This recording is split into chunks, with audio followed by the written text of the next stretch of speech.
Hello everyone, welcome into my class. और आज हम अपनी अगली टर्म पढ़ेंगे। दो टर्म हम आज स्टडी करेंगे और उन टर्म का नाम है trade receivables and trade payables.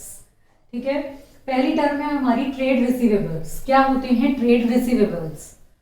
Amount receivable for rendering services और sale of goods in the normal course of business. It includes debtors and bills receivable. मतलब क्या? ऐसी कोई भी रिसिप्ट या ऐसा कोई भी अमाउंट जो अभी हमें मिला नहीं है, लेकिन किस लिए मिलना है वो हमें, कि हम अपना गुड्स या अपनी सर्विसेज जिनमें हम बिजनेस कर रहे हैं, जो हमारा प्रोफेशन है, उनको हमने किसी को दिया है और उनसे हमें पेमेंट मिलना है, लेकिन वो मिला नहीं है। तो वो किस कैटेगरी में आते हैं? ट्रेड रिसीवेबल्स में। इसमें दो चीजें इंक्लूड होती हैं। It includes debtors and BR. मतलब डेटर्स और बिल्स रिसीवेबल को हम अलग अलग समझेंगे। देखिए, डेटर्स क्या होते हैं? द पर्सन्स और firm to whom we are selling goods on credit और rendering services but still payment has not been received. ऐसे लोग या ऐसी फर्म या ऐसी कंपनी, किसी को भी जिसको हमने उधार माल बेचा है, मतलब हमने उनको गुड्स दिया है जिस चीज में हम बिजनेस करते हैं, या फिर हम प्रोफेशनल हैं, हमने किसी को कोई सर्विस प्रोवाइड की है और उनसे अभी तक हमारा पेमेंट आया नहीं है, तो वो हमारे कौन होते हैं? डेटर्स। हिंदी में कहते हैं इन्हें देनदार, जिन्हें हमारा पेमेंट करना है, जो हमें पैसे देंगे, जिन्हें हमने कुछ उधार दिया है। दूसरा है bills receivable. When A drawer या seller draws a bill of exchange on drawee या buyer, it became bills receivable for drawer और seller। मतलब क्या हुआ? ड्रॉर क्या? अभी मैं आपको ये बात एक चार्ट के उससे समझाऊंगी। पहले मैं थ्योरी में ही समझा दूं सारी चीजें, उसके बाद मैं एक चार्ट समझाऊंगी जिसमें सारी चीजें एक साथ क्लियर हो जाएंगी। अभी मैं शॉर्ट में बता रही हूं कि ये समझ लीजिए आप कि कोई भी ऐसी चीज,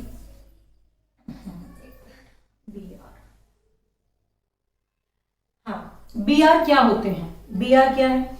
जब कोई सेलर जो है किसी को गुड्स सेल करता है उधार पर, ठीक है, तो वो उस पर एक बिल लिख सकता है। कैसे लिख सकता है? कि भाई मान लीजिए जो परचेजर है वो ये बात कह दे कि मैं अभी इतने समय में पेमेंट नहीं कर पाऊंगा, तो वो उस पर एक बिल लिख देता है कि ठीक है भाई, आप इतने समय बाद मुझे पेमेंट दे देना। उसे हम बिल्स ऑफ एक्सचेंज कहते हैं। तो वो उस बिल का पेमेंट चूंकि उसे मतलब हमें तो मिलना है, तो वो हमारे लिए क्या हुए? बीआर। फुल फॉर्म होती है बिल्स रिसीवेबल, जिनका पेमेंट हमें मिलना है। लेकिन इसी को लेके मैं आगे भी कंटिन्यू करती हूं यहीं से, और वही चीज जो बीआर है हमारे लिए, वही उस सामने वाले व्यक्ति के लिए क्या होगी? Bills payable. ठीक है, ट्रेड पेबल्स अगली टर्म है हमारी trade payables. Amount payable for purchasing goods and taking services on credit in the normal course of business. It includes creditors and BP. ये जो टर्म है दोनों, ट्रेड रिसीवेबल और ट्रेड पेबल्स, दोनों एक दूसरे के बिल्कुल अपोजिट है।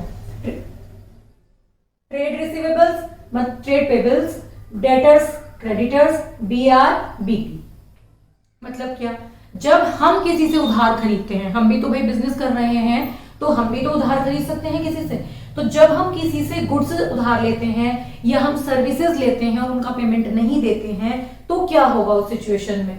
तो भाई वो सामने वाला व्यक्ति हमारा क्रेडिटर हो जाएगा, हमारा लेनदार हो जाएगा, तो हमें उन्हें पेमेंट करना होता है। तो जब हम गुड्स या सर्विसेज उधार पर लेते हैं, उनका पेमेंट नहीं करते, तो वो हमारी क्या बन जाती है? लायबिलिटी। और हमारे लिए क्या कहलाते हैं वे? Trade payables. उसमें भी दो चीजें आती हैं, क्रेडिटर्स एंड बीपी।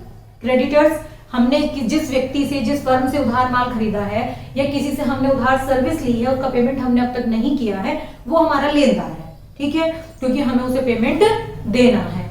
बीपी वही चीज सेम जो मैंने अभी ऊपर बताई कि बिल्स रिसीवेबल, जिस बिल का हमें पेमेंट करना है, सामने वाले के लिए वो बिल्स पेबल है। ऐसे ही जब हमने किसी से कुछ खरीदा,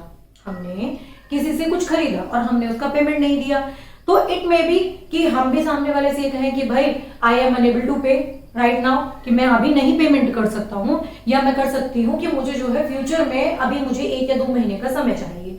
तो जो सामने वाला व्यक्ति होता है वो क्या करेगा? वो आपके ऊपर एक बिल्स ऑफ एक्सचेंज लिख देगा। बिल्स ऑफ एक्सचेंज लिख देगा, आप उसे एक्सेप्ट करेंगे। ये एक अलग पूरा टॉपिक है, बिल्स ऑफ एक्सचेंज का पूरा चैप्टर है, ये जब हम आगे पढ़ते जाएंगे तब पढ़ेंगे। अभी मैं आपको जो इसकी जरूरी बात है वो बता रही हूँ। तो जब वो सामने वाला आपके ऊपर बिल लिखेगा, आप उस बिल को एक्सेप्ट कर लेंगे कि ठीक है मुझे ये सारे टर्म्स कंडीशन एक्सेप्ट हैं और मैं 1 महीने बाद आपको इसका पेमेंट कर दूंगा। तो वो जो बिल लिखा गया उन दोनों के बीच, तो सेलर ने लिखा, बायर ने एक्सेप्ट किया, और वो सेलर जो है वो ड्रॉअर कहलाएगा और जो बायर है वो कहलाएगा ड्रॉई। और उन दोनों के बीच में जो वो डॉक्यूमेंट तैयार होता है वो कहलाता है बिल्स ऑफ एक्सचेंज। और वो ड्रॉअर यानी कि सेलर के लिए होता है बिल्स रिसीवेबल, क्योंकि उसे उसका पेमेंट मिलना है। और जो ड्रॉई है यानी कि जो बायर है उसके लिए होता है वो बिल्स पेबल, क्योंकि उसे उसका पेमेंट देना है। मैं आपको ये चीज जो है थोड़ा सा एक एग्जांपल से समझाती हूँ। यहाँ पर देखिए, आप 2 चीजें पढ़ी हमने, ट्रेड रिसीवेबल्स और ट्रेड पेबल्स। इनके अंदर भी 2 चीजें हैं, डेटर्स एंड बीआर और क्रेडिटर्स एंड बीपी। अब मैं आपको एक एग्जांपल की हेल्प से इसे समझा रही हूँ। देखिए कैसे होती हैं सारी चीजें इंटर रिलेटेड। मान लीजिए एक है अंटू, ठीक है, एक का नाम है अंटू और एक का नाम है बंटू।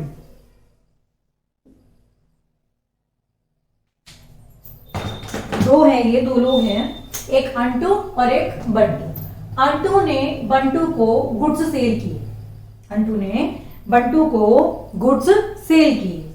यहां इन दोनों के बीच में एक ट्रांजैक्शन हो गया है, ट्रांजैक्शन, और वो भी क्रेडिट। क्रेडिट मतलब उधार, उधार लेन देन हुआ है इन दोनों के बीच में। 80,000 के गुड्स अंटू ने बंटू को सेल किए हैं, ठीक है, क्रेडिट ट्रांजैक्शन। यहां पर और जानकारी के लिए भी लिख दीजिए, सेल्स टू बंटू, ठीक है। अंटू ने बंटू को गुड्स बेचे, कितने के? 80,000 रुपए के। अब आप खुद सोचिए, अंटू ने बेचे हैं तो पैसे किसे मिलेंगे? किसे मिलेंगे पैसे? जाहिर सी बात है, अंटू ने गुड्स दिया है तो अंटू पैसे लेगा, और बंटू को दिया है तो बंटू पैसे देगा। तो अंटू कौन हुआ? अंटू हुआ क्रेडिटर, और बंटू को पैसे देने हैं, किसे देने हैं? अंटू को, तो ये हुआ डेटर, ठीक। अब क्या होगा? जो अंटू है वो सेलर है, ये आपका बायर है, या आप इसे परचेजर भी बोल सकते हैं, ठीक है। तो ये हुआ लेनदार और ये हुआ देनदार। अंटू बंटू का क्रेडिटर है, बंटू अंटू का डेटर है, क्योंकि उसे पेमेंट करना है। अब बात आती है बिल्स रिसीवेबल और बिल्स पेबल की। होता क्या है, जो बेचता है वो बिल लिखता है, तो ये क्या होगा? ड्रॉअर। क्या कहलाएगा ये? ड्रॉअर। और इस पर बिल लिखा जाएगा तो ये कहलाएगा ड्रॉई। जो बिल लिखता है वो ड्रॉअर कहलाता है, जिस पर बिल लिखा जाता है उसे हम ड्रॉई बोलते हैं।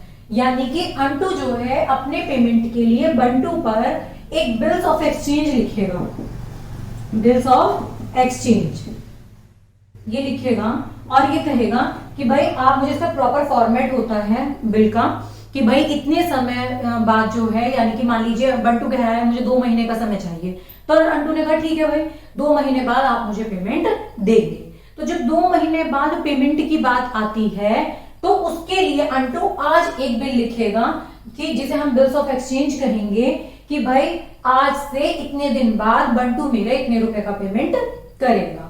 तो जब उसने बिल लिखा अंटू ने, तो ये हो गया ड्रॉअर, और बंटू पर लिखा, बंटू हो गया ड्रॉई। अब बंटू उस बिल को देखेगा कि उसकी बात के अकॉर्डिंग है या नहीं है, और वो उस पर अपनी एक्सेप्टेंस दे देगा, मतलब स्वीकृति दे देगा कि क्या मैं 2 महीने का समय मैंने मांगा था, मैं 2 महीने में पेमेंट कर सकता हूं। तो ठीक है, वो अपनी एक्सेप्टेंस दे देगा कि हाँ ठीक है मैं 2 महीने बाद पेमेंट कर दूंगा।